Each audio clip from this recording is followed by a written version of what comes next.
आज का ये वीडियो पेश है एक ऐसे शख्स की कहानी पर जो जितना मोटिवेट करे उतना कम है। इस बंदे की सक्सेस स्टोरी इतनी पावरफुल है कि इसे सुनने के बाद आपके पास ना कोई बहाना शेष बचेगा और ना ही मोटिवेशन की कमी रहेगी। सीधी भाषा में बोलूं तो आपका दिमाग हिल जाएगा, ठिकाने आ जाएगा। मुझे तो लगता है इन लोगों को मोटिवेशन की जरूरत ही नहीं पड़ती, बल्कि खुद मोटिवेशन को ऐसे लोगों की जरूरत पड़ती है। और ये वीडियो देखने के बाद आपको भी ऐसा ही लगेगा। हो सकता है आपने थोड़ा बहुत पहले भी इनके बारे में सुन रखा हो। मैंने भी बस ऊपर ऊपर से देखा था, लेकिन जब मैंने इनकी कहानी एकदम डेप्थ में जानी तो भाई साहब कसम से मेरी नस नस में आग लग गई। और अब यही पागलपन वाली आग मैं आप सभी के दिलों में लगाऊंगा। बस वीडियो को आखिर तक देखना, कुछ भी गलती से भी मिस मत करना। 17 फरवरी 1975 न्यूयॉर्क के बफेलो नाम के एक बहुत ही छोटे और गरीब गांव में एक लड़के का जन्म होता है।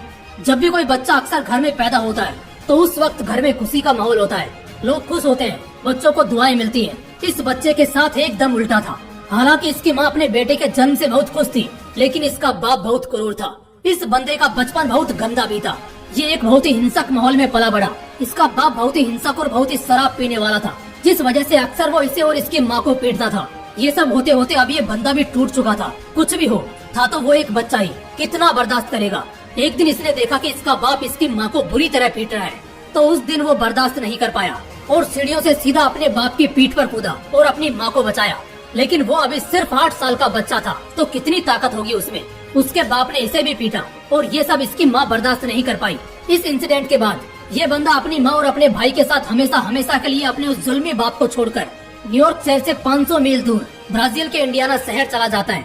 माफ करना, इस बंदे का नाम बताना भूल गया। इस बंदे का नाम है डेविड गोगिंस।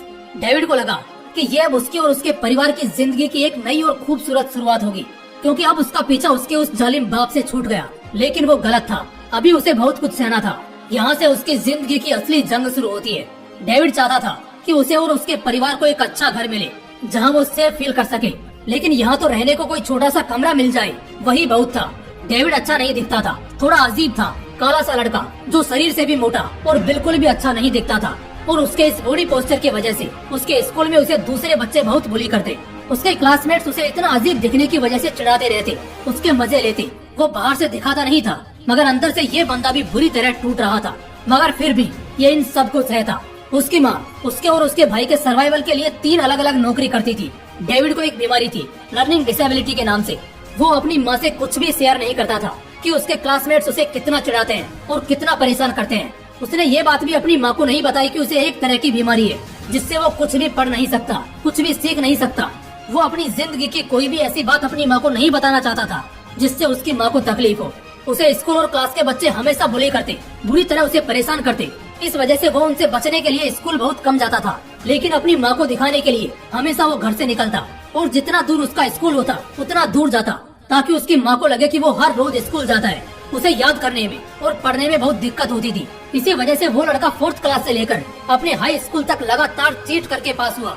उसके पास इसके अलावा और कोई रास्ता भी नहीं था। लेकिन एक दिन ये सच उसकी माँ को पता चल ही गया, जब स्कूल से एक लेटर डेविड के घर आया, जिसमें लिखा था कि डेविड का 50% अटेंडेंस है ही नहीं। इस लेटर से उसकी माँ को बहुत दुख हुआ और उन्होंने डेविड को बहुत डांटा और उस लेटर को डेविड के बेड पर पटक दिया। उस दिन डेविड असल मायनों में टूट चुका था, क्योंकि उसकी माँ के दिल से अब वो उतर गया था। अब वो अपने एक ब्राइट फ्यूचर का होप बुरी तरह खो चुका था। वो समझ गया था कि ऐसी किसी भी परेशानी से भागना सोल्यूशन नहीं है। अगर फ्यूचर चमकाना है तो कुछ न कुछ बड़ा एक्शन तो लेना ही होगा। उसने अपनी जिंदगी बदलने के लिए यूएसए एयरफोर्स ज्वाइन करने का फैसला किया। यूएसए एयरफोर्स का एक ऐसा यूनिट जो पानी में जाकर पायलट्स की जान बचाते हैं। यहाँ पर दिक्कत ये थी कि डेविड एक बहुत ही वीक स्विमर था। वो पानी में उतरने से बहुत डरता था। उसने जैसे तैसे रगड़कर एग्जाम निकाला और ट्रेनिंग ज्वाइन की। उसे वहाँ की ट्रेनिंग बहुत हार्ड लगने लगी।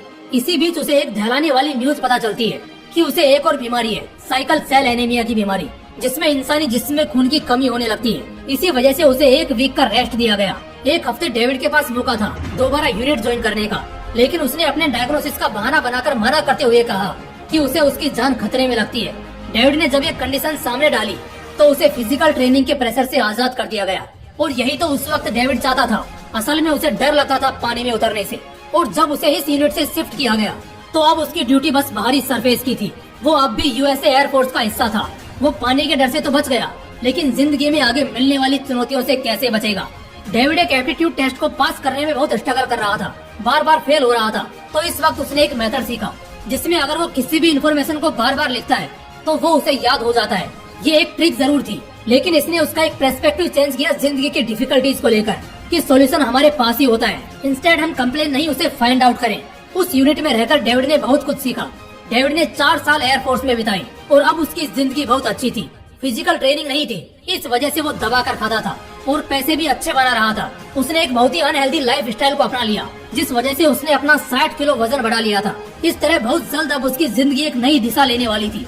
एक शाम करीब 8 बजे जब वो अपने घर आया तो हर बार की तरह टीवी ऑन करके शावर लेने चला गया। और उस रात जब वो शावर लेकर बाहर आया तो टीवी पर एक शो चल रहा था जिसमें कुछ लोग गहरे पानी की तलहटी में कूदकर किसी एक्ट को कर रहे थे। ये असल में नेवी सीएल की एक बहुत ही कड़क ट्रेनिंग थी। जब डेविड ने ट्रेनिंग को देखा तो उसके रोंगटे खड़े हो गए। पहली बार वो अपने डर, बुज़दिली और कायरता से आमने सामने हुआ था।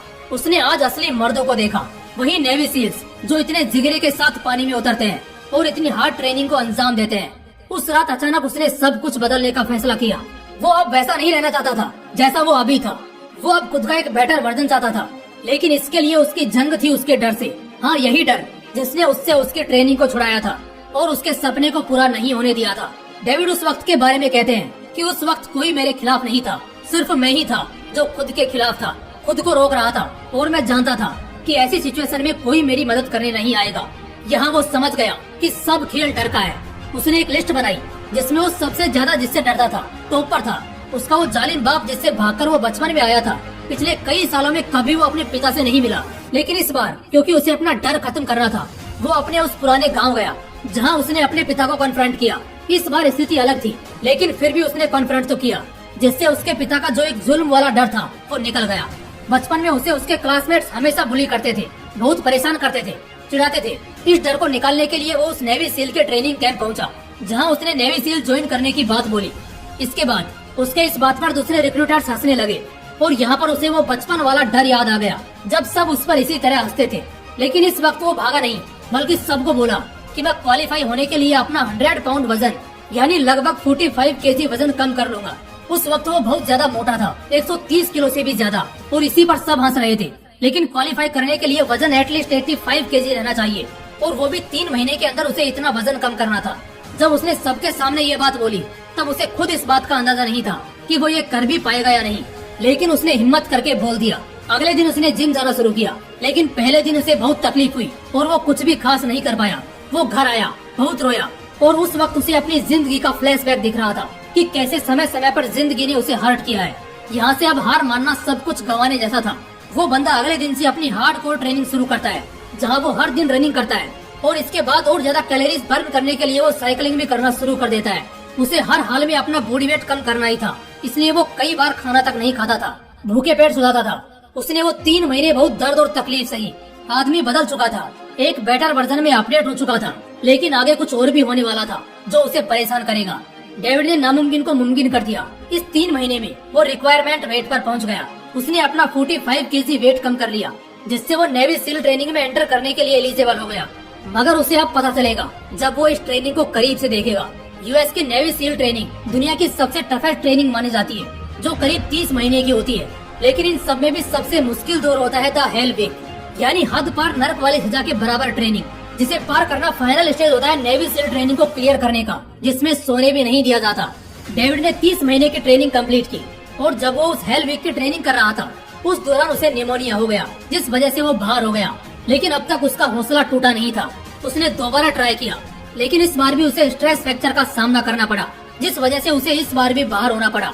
अब उसके लिए ये नामुमकिन लग रहा था, लेकिन उसके माइंड सेट में एक एम क्लियर था कि कैसे भी करके उसे ये ट्रेनिंग तो क्लियर करनी ही है। जब से उसने उस महज 3 महीने के दौर में अपना इतना वजन कम किया जो ऑलमोस्ट इम्पॉसिबल था, तब से उसका बिलीफ हो गया कि कुछ भी इम्पॉसिबल नहीं है। अगर वो उस नामुमकिन काम को अंजाम दे सकता है तो वो इस हेल वीक को भी पार कर सकता है। उसने तीसरी कोशिश की और ये उसकी आखिरी कोशिश थी, और बहुत ब्रेवली इस अटेम्प्ट में उसने इस हेल वीक को पार कर लिया। अब सिर्फ डेविड नेवी सील नहीं था, बल्कि वो पहला ऐसा बंदा था जिसने यूएस मिलिट्री से निकलकर नेवी सील को ज्वाइन किया था। इससे पहले इतनी कड़ी चुनौतियां किसी ने पार नहीं की थी। दोस्तों, डेविड की कहानी लिखते वक्त और अब आप सभी को बोलते वक्त कसम से मैं खुद इतना मोटिवेट हो गया हूँ कि अगले 1 महीने तक मैं खुद जरा भी डिमोटिवेट नहीं होने वाला हूँ।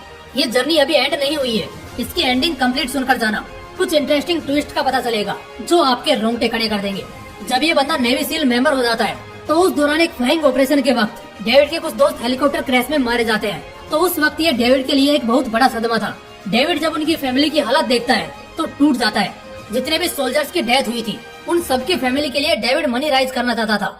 वो बैड वाटर अल्ट्रा मैराथन में पार्टिसिपेट करता है। शुरू के 1-2 रेसेस में वो बुरी तरह हार जाता है और जख्मी भी होता है, लेकिन 2006 में हवाई में हुए ट्रेथलॉन में वो सेकंड आता है, जो 3 दिन का अंडर वाटर रेस था। उसने वॉरियर फाउंडेशन में $2 मिलियन राइज किए उन सभी सोल्जर्स की फैमिली के लिए जो अपनी जिंदगी में फाइनेंशियली स्ट्रगल ना कर पाए, उनके घर खाने की कमी ना हो और बच्चों की पढ़ाई अच्छी तरह पूरी हो सके। दोस्तों, डेविड आज लाखों करोड़ों लोगों की इंस्पिरेशन है और दुनिया के सबसे टफेस्ट पर्सन में गिने जाते हैं। और ये बात बेशक हम बहुत अच्छी तरह जान चुके हैं, लेकिन ये बंदा एक रिकॉर्ड तोड़कर सफलता हासिल करके मानने वालों में से कहा था। 2013 में हुए एक कंपटीशन में, जो कि था 24 घंटे में सबसे ज्यादा पुलअप लगाने का रिकॉर्ड, उसमें ये बंदा 17 घंटे में 4030 पुलअप लगाकर ये रिकॉर्ड भी अपने नाम कर लेता है और 2 सालों तक इसका ये रिकॉर्ड बरकरार रहता है। लेकिन इससे पहले 2010 में एक रूटीन चेकअप के दौरान डेविड की बॉडी के बारे में एक बहुत ही शॉकिंग न्यूज पता चलती है। डेविड की बॉडी में जन्म से एक दोष था, उसके हार्ट के एट्रियल चैम्बर में होल था, इन शॉर्ट उसके दिल में छेद था। ये खबर जैसे ही निकली आग की तरह फैल गई। किसी बंदे के दिल में अगर छेद हो तो कई बार वो ऑक्सीजन लेने को भी स्ट्रगल करता है, लेकिन ये बंदा तो अलग ही तूफान था। 3 महीने में 45 किलो वजन कम किया, नेवी सील जैसी इतनी टफ ट्रेनिंग को कंप्लीट किया, अंडर वाटर रेसेस में टॉप रैंक लेकर आया और कई सारे वर्कआउट रिकॉर्ड बनाए। कोई मानने को तैयार ही नहीं था कि ये बंदा दिल में छेद होने के बावजूद दुनिया के सबसे टफ लोगों में कैसे शामिल हो गया। दोस्तों, मैं बहुत टाइम से ऐसी ही किसी बवाल तूफानी real life toughest success story खोज रहा था और फाइनली मैं इस कहानी को मेरी जिंदगी की one of the most inspiring story कहूँगा जो मैंने जानी है। इससे पहले मैंने कुछ इसी बंदे की कहानी पर बायोपिक वीडियोस देखे थे, मगर उनमें 100% सच्चाई नहीं थी। असली चीज जो एक इंसान को इनसे सीखनी चाहिए, ऐसी कई चीजें स्किप की गई थी। आफ्टर इट मुझे नहीं लगता आज के बाद कभी आप बहाने बनाओगे, क्योंकि जब भी बहाने बनाने और गिव अप करने का मन करेगा, डेविड की स्टोरी याद कर लेना। और अगर कभी मोटिवेशन की कमी आए तो एक बार फिर से हाईली मोटिवेट होने के लिए ये वीडियो दोबारा देख लेना। दोस्तों, इस जिंदगी में सपने पूरे करने के लिए बस अपने आप पर भरोसा रखो, कुछ भी नामुमकिन नहीं है। इस वीडियो ने अगर तुम्हारा माइंडसेट बदला है तो एग्री करते हुए वीडियो को लाइक और शेयर करना, और अगर चैनल को अभी भी आपने सब्सक्राइब नहीं किया तो बहुत कुछ मिस कर दोगे, इसलिए तुरंत चैनल को सब्सक्राइब करके बेल आइकन जरूर प्रेस कर लेना, ऐसी और भी तूफानी आग लगा देने वाली वीडियोस के लिए और अपनी जिंदगी बदलने के लिए। मिलते हैं अगली वीडियो में एक बवाल मोटिवेशन के साथ। जय हिंद, जय श्री कृष्णा।